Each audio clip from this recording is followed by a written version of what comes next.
Now, though, do you agree with points deductions? It's now being confirmed. Everton have been given a 10-point penalty. The punishment applies immediately. It becomes an argument about whose accountancy point of view is right. If that's the argument it's turned on, 10 points is a bloody heavy penalty. We believe the sanction is disproportionate and wholly unjust. We will be standing up for Evertonians and our great club. It doesn't change the focus. The focus since I got here has been sorting things out on the pitch, getting the team to win. Calvert-Lewin shoots! Oh, it's in the back of the net! Everton take the lead at the London Stadium. I thought that there might be an element of the Premier League bottling it because the next cab off the rank is going to be Man City, and once you've set a precedent of points, then you've got that in your armoury and you're going to use it again. The question me like we have been punished. In that moment we are innocent. Only proper sanction should be a sporting sanction. We are in a new realm, and I think a lot of clubs are going to look at this and going to be very concerned. I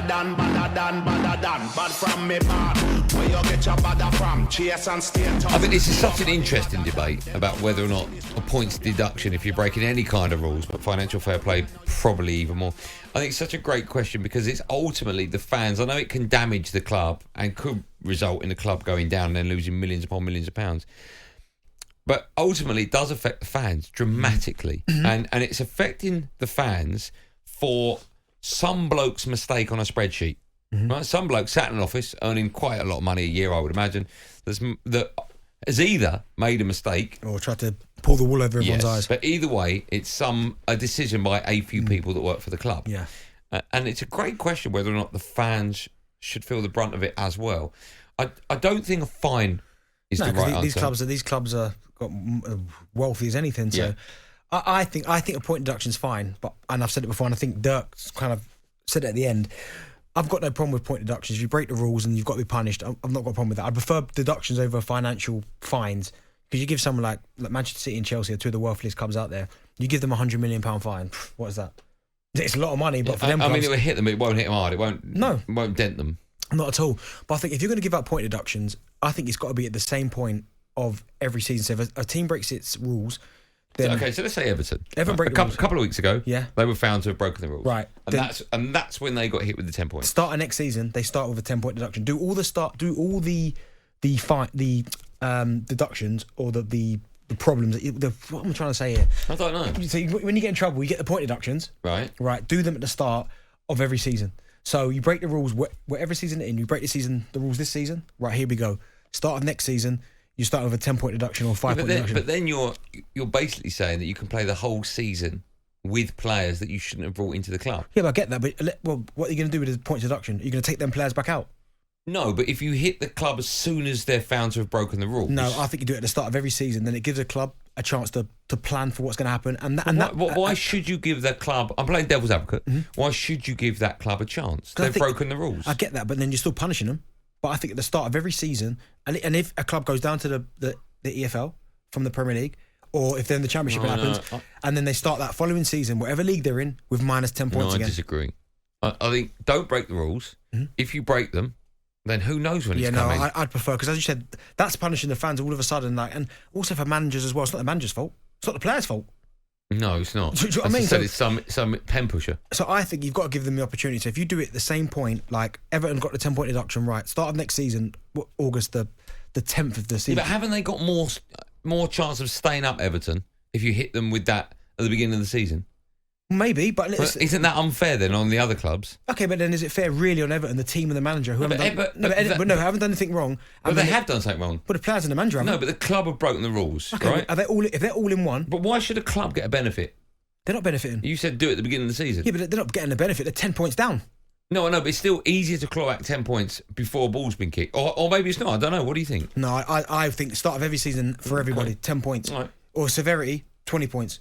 Blimey. Well, listen, if it's a big one, but I think every club at the start of the season, that's when your points kick in. Well, you mentioned a big one. A reminder, of course, that Man City hosts Liverpool is live and exclusive on talkSPORT tomorrow lunchtime.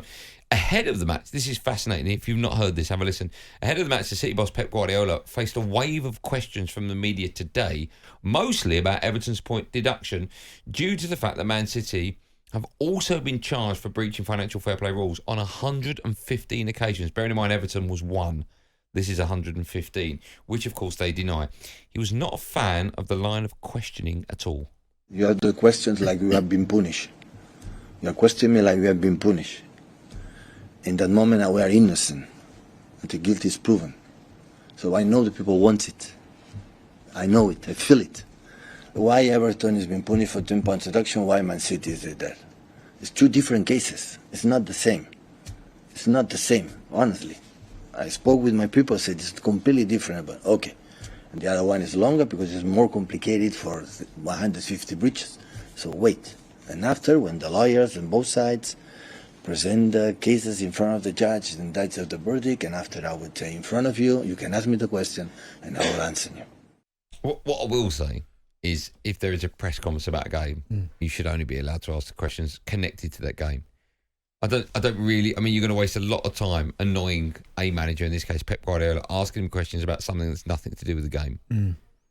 Especially with a big game like that tomorrow. And what's he going to say? What do you honestly think Pep is going to say when you ask him a question about that? I know. I think, didn't he say a little while ago that if he found that Manchester City were doing stuff illegally, he said he would leave, didn't he? That's what Pep said. Alluded to the fact.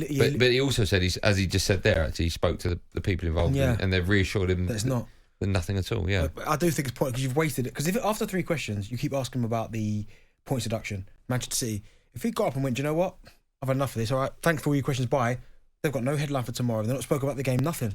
Speak about the game, man. Yeah. I don't. Well, I know why, because they want to get him to buy. Yeah, but he's not going to say anything. No. But also, you've got a press officer next to him.